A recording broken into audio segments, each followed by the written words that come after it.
Doumbouya, Mamadi Doumbouya n'a qu'à venir au CNT pour décliner sa politique, son discours de politique générale. Et on va le juger parce que c'est au finish, lui, l'exécutant, le patron, c'est lui qui met tout en œuvre.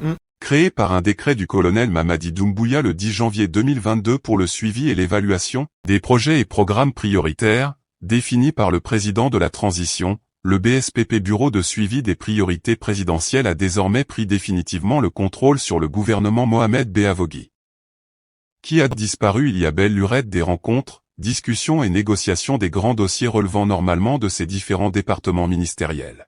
Mohamed Beavogui a par ailleurs été contraint de transmettre les dossiers prioritaires au BSPP. Aux membres du gouvernement, il a été demandé de mettre à la disposition du BSPP tous les documents nécessaires pour faciliter son fonctionnement.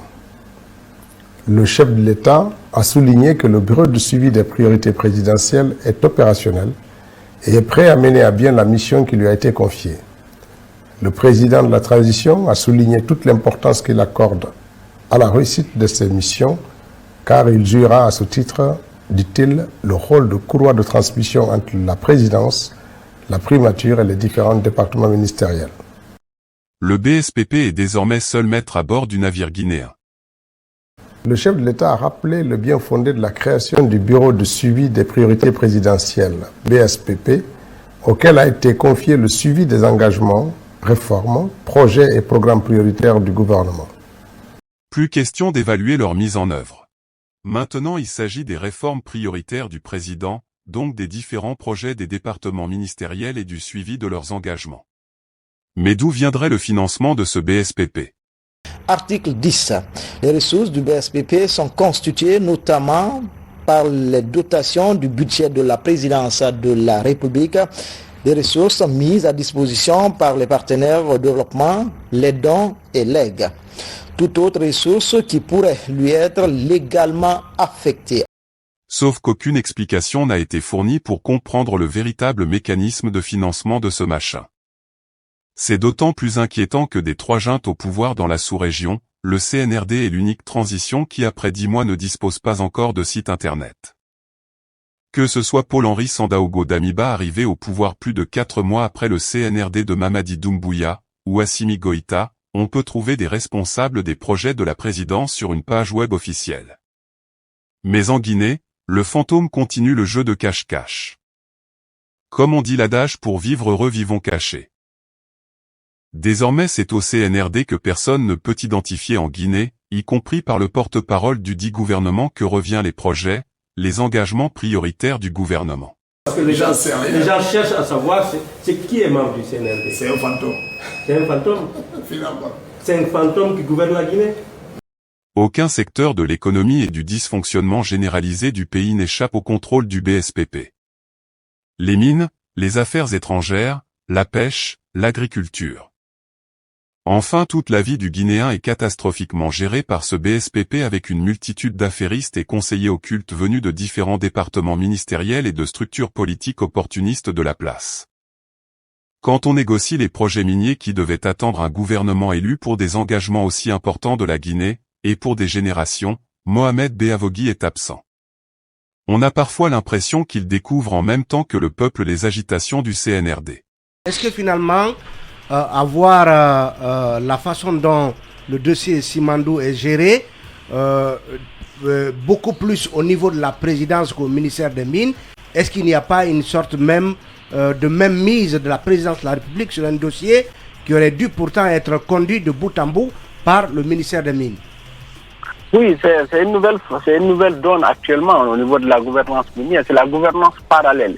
Vous avez vu d'ailleurs, il y a une forte de militarisation d'ailleurs du secteur minier. On a vu tout récemment, on a nommé un DGA militaire dans une grosse entreprise. On a vu une gendarmerie militaire qui a même une gendarmerie minière qui a même une compétence administrative sur le personnel du ministère des Mines et même qui a même des prérogatives d'inspection au niveau des entreprises minières. C'est quand même inquiétant pour le secteur minier. Donc, et à la présidence de la République, on a un comité... On pourrait parler d'une caporalisation du secteur minier par le CNRD? Il y a une même mise, il y a une forte même mise à la fois du CNRD version militaire, mais aussi du CNRD politique sur le secteur minier dans l'ensemble. Le ministère des Mines se voit de plus en plus effacé et perdre de plus en plus de prérogatives au niveau de la gouvernance minière. Ce qui est quand même inquiétant parce qu'on a vu dans ce dossier Simandou, au-delà de ce que le ministre des Mines annonce, ils ont été de plus en plus effacés et les négociations étaient conduites depuis la présidence de la République. Ce qui fait que beaucoup d'aspects et de paramètres sont en train d'échapper à la Guinée dans ce dossier et je pense que on risque gros si éventuellement on partait vers la résiliation de la convention de Simandou sans être suffisamment préparé sur ce dossier. C'est un désordre total. Un État ne peut pas fonctionner comme ça. Quand on rencontre le secteur privé, c'est toujours le BSPP, représenté encore par le colonel Amara Camara qui mène la barque dans son dos. Même quand les étudiants font un sitting à l'ambassade de Guinée au Maroc, c'est le colonel Amara Camara qui informe le ministère des Affaires étrangères qu'il s'occupe du dossier, dans un domaine qui relève de la compétence des Affaires étrangères. Le ministre des Affaires étrangères a fait état de la situation des grèves des étudiants boursiers du Maroc qui font un sitting dans les locaux de l'ambassade. Le ministre secrétaire général de la présidence a rassuré que toutes les dispositions sont prises pour régler ce problème dans les meilleurs délais. Désormais, les décrets des ministres doivent être soumis à son jugement.